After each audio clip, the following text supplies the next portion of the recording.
안녕하세요. 코인우먼입니다. 오늘은 2023년 4월 13일 목요일입니다. 구독과 좋아요, 알림 설정 정중히 부탁드리며 오늘 영상 시작하겠습니다. 어제는 미국 3월 CPI가 발표되었습니다. 전년 동월 대비해서 예상치 5.2%보다 하회한 수치인 5.0%가 발표되면서 인플레이션에 있어서는 안도를 했지만요. 어제는 5.0%의 수치보다 중요한 것은 3월 FOMC 회의록이 발표가 되었다는 겁니다.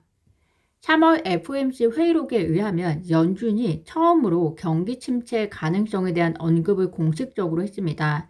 즉 미국이 은행 이슈로 인해서 올 하반기부터 완만한 경기 침체가 예상이 되고 회복까지 약 2년이 소요가 될 것이다 라는 내용이 있었고요. 그렇기 때문에 사실 예상치보다 하회한 인플레이션 수치임에도 불구하고 증시는 하락하는 모습을 보였습니다. 은행 이슈라는 핑계를 댔지만 은행 이슈가 왜 생겼을까 생각해 보면 결국 연준의 통화 정책으로부터 불거진 이슈거든요. 책임을 회피하려는 것인지 표현의 방법이 좀 적절치는 않아 보인다라는 생각이 듭니다. 결론적으로 경기 침체는 올 하반기부터 올 예정이고 연준이 예상하는 2년 뒤 회복이면 2025년 하반기가 지나면서 침체에서 회복이 된다 이렇게 해석이 되어지는데요. 현재 전문가들은 이러한 경기 침체에 대한 우려와 그래도 인플레이션은 낮추기 위해서 노력해야 된다. 이러한 사항들을 모두 고려해서 5월 금리 인상 25bp를 마지막으로 미국의 금리 인상은 중단될 것이다 라고 생각을 하고 있습니다. CME 패치에 의하면 60% 이상의 전문가들이 5월 25bp 금리 인상을 예상하고 있습니다. 그렇다면 결국 금리 인상이 중단이 되고 내년 상반기경 금리 인하가 시작이 되고 또 내후년은 지나서 경기 침체에서 회복이 된다는 시나리오를 생각하시면서 단기적으로는 투자 방향을 어떻게 잡아야 할 것인지 생각하셔야 하지 않을까 생각이 듭니다. 리플 XRP 4월 말 가격에 대한 예상치가 기사화가 되었습니다. 암호화폐 커뮤니티들에 의하면 XRP의 4월 30일 가격을 0.4717달러로 예상을 했는데요. 이는 현재 가격에 비해 약 6% 이상 낮은 수준입니다. 반면에 재미있는 것은 인공지능, 머신러닝, 플랫폼 프라이어시 프레딕션은 4월 말 XRP가 현재 가격보다 높은 0.56달러까지 오를 것으로 예측을 했는데요. 사실 소송 결과가 나오지 않는 한 현재 가격 변동성은 기술적 요인이나 혹은 중간중간 소송 관련 화제들이 나올 때 반영되는 가격이라서 장기 투자를 하시는 분들에게는 큰 의미가 없을 것 같기는 하지만요. 요즘 인공지능에 대한 관심이 많은 만큼 과연 인공지능과 커뮤니티 예측 중 무엇이 맞을지 지켜봐 주시면 좋을 것 같습니다. 한 은행 법률 전문가가 하위 테스트가 자산이 증권으로 분류되는지 여부를 판단하는 가장 좋은 방법이 아니라고 말했습니다. 하위 테스트뿐만이 아니라 계약, 판매 후 법적 의무, 이익 공유권 등도 함께 고려해야 한다라고 이야기를 하고 있는데요. 만약 이것이 고려가 된다면 암호화폐 자산은 상품일 가능성이 가장 높고 그렇게 되면 상품선물거래위원회 CFTC에 관할권이 부여된다라고 이야기를 하고 있습니다.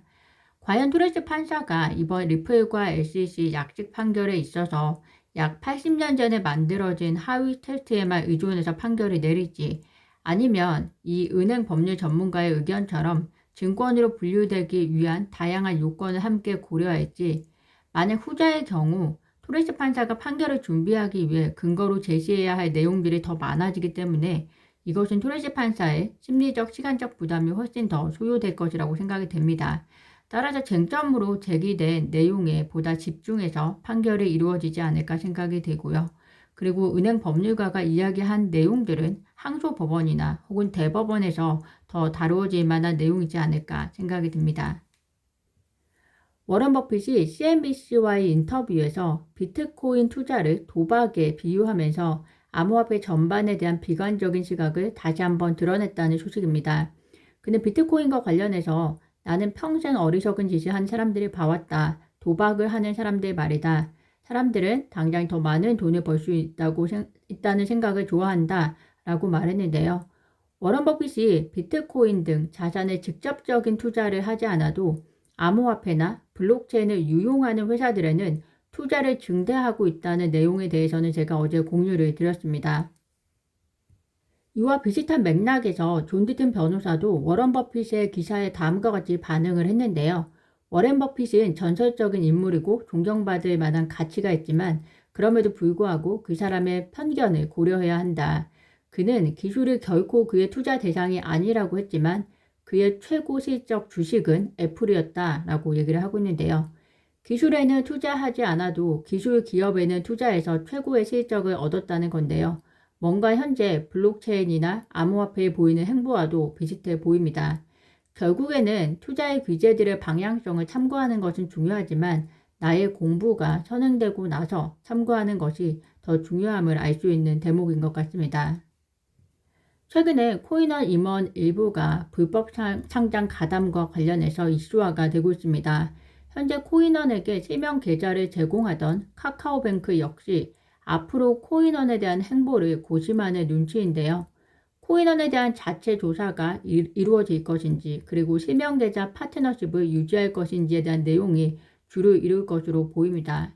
비록 국내 거래소는 FTX 사태와 같은 위기가 발생하지 않을 것이라 생각을 하지만 암호화폐가 신산업인 만큼 상장 과정 등 윤리적 문제에 있어서 앞으로 정비되어야 할 내용들이 팽배하다는 것을 확인할 수 있을 것 같습니다. 그 과정에서 투자자분들이 피해가 가는 일이 없도록 늘 업계에 대한 관심을 게을리하면 안 되겠다라는 생각이 듭니다. 리플이 20개 나라의 45개 대학 1020개 연구를 지원하고 있다는 소식인데요. 인재들과 함께 성장을 계속해서 이루어 나가는 리플을 기대하면서 오늘 제가 준비한 소식은 여기까지입니다. 오늘도 영상 시청 진심으로 감사드리고요. 구독과 좋아요, 알림 설정은 코인우먼에게 큰 힘이 됩니다. 감사합니다.